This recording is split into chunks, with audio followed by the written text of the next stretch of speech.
Hi everyone, welcome to my channel. This is Revealing the Narc, and on this channel we dive deep into the intriguing world of narcissism.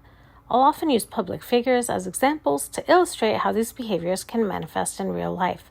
If this sounds interesting to you, please like and subscribe, and I should mention, everything I say is in my opinion, and any theories or plans or hypotheticals I bring up, these are all allegedly.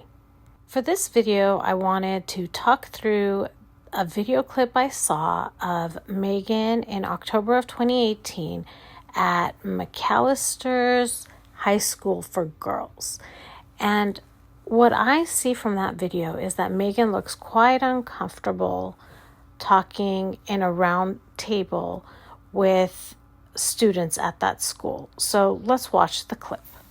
To me, she just looks uncomfortable.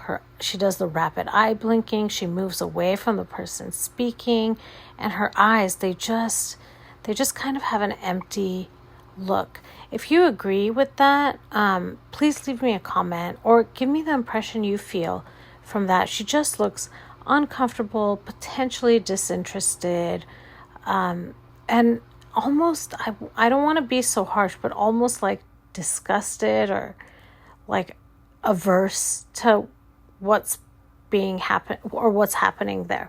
So what I wanted to do is talk about 3 reasons why this could happen, and I also will talk about 5 other situations that could lead to a narcissist to react in the same way.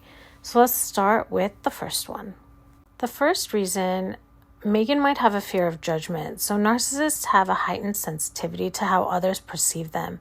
And being in a setting with high school girls who can be quite candid might have made her feel vulnerable to criticism or negative judgment, leading to discomfort. So I can see that happening, that she just is worried that they're judging her, that maybe she's not meeting up to the vision that they expected of her. But in my opinion, I don't think this is the primary reason we are seeing that behavior. The second is loss of control. So in a roundtable setting, the dynamic is more egalitarian, which may challenge a narcissist's need for dominance or control. This loss of control could create anxiety and unease, making it hard for her to engage comfortably.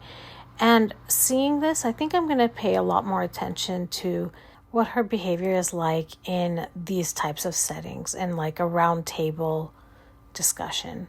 And finally, it could be an inability to relate. Narcissists may struggle to connect with others on a deeper level, particularly with younger individuals who are still forming their identities. If she felt disconnected from the girl's experiences or struggles, it might have resulted in awkwardness during the interaction. And this could be what's happening here, because Meghan grew up a lot differently than many people, even though she claims hardships, financial hardships as a child. I don't think that was the case. I think she grew up very comfortably. Okay, so now let's talk about 5 situations where a narcissist might react with discomfort or unease similar to Meghan Markle's experience. The first is during group discussions in professional settings. So in a meeting where colleagues share ideas or critique projects, a narcissist may feel threatened by differing opinions, leading to defensiveness or discomfort. And I'm sure many of us have worked with colleagues in the past that are difficult to work with, and this is something you can watch for in a professional setting. The second is during family gatherings with strong personalities. Being surrounded by family members who challenge their narratives or who are confident can make a narcissist feel judged or undermined, resulting in awkwardness. And I can tell you right now, with my ex-husband, this was definitely true. There were certain people in my family that he just did not want to be around because they would challenge his narrative. And if we think of Meghan Markle herself, she definitely did this, right? By making sure that Harry never met the Markle side of the family so that they couldn't refute the image that she had portrayed to Harry. The third is social events with peers. Attending parties or gatherings where they are not the center of attention, especially if others are engaging more successfully, can lead to feelings of insecurity. I know I've definitely experienced that. I'm wondering if you have. If you feel comfortable discussing, please drop a comment with any time that you may have experienced this with a narcissistic friend or partner or parent or family member. There's so many of them out there. Another example is public speaking or Q&A sessions. When faced with the possibility of being questioned or challenged by an audience, a narcissist might feel vulnerable and react with anxiety or avoidance. We can see this actually. The thing that comes to the top of my head was the CBS interview Harry and Meghan did. And even though I feel like they knew a lot of the questions beforehand, there was that one question, you know which question I'm talking about.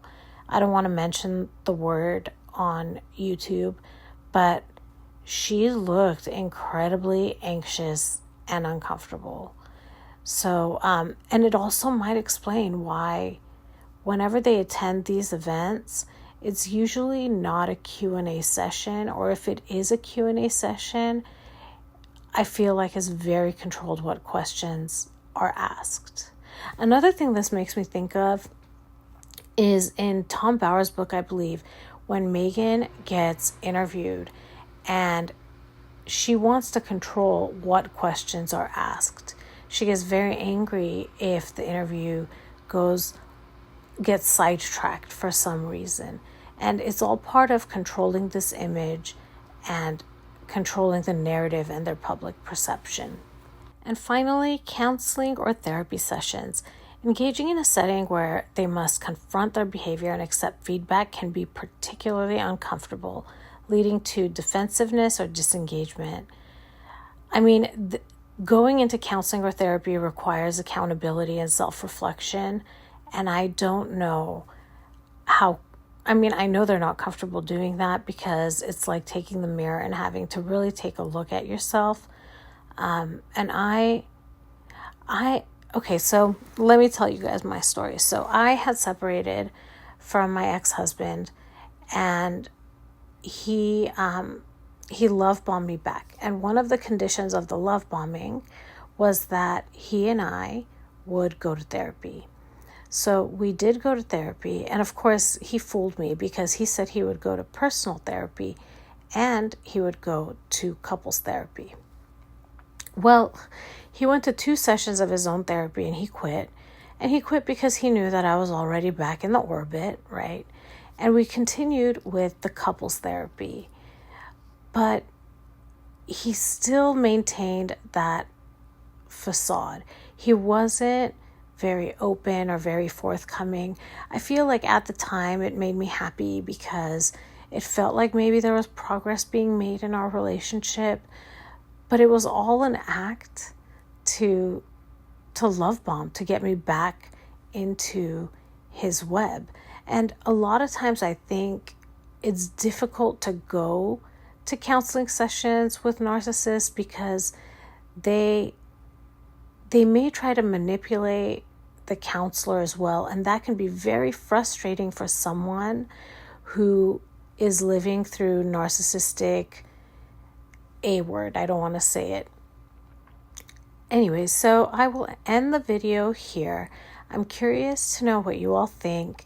If you feel comfortable talking about your own experiences, please drop them in the comments.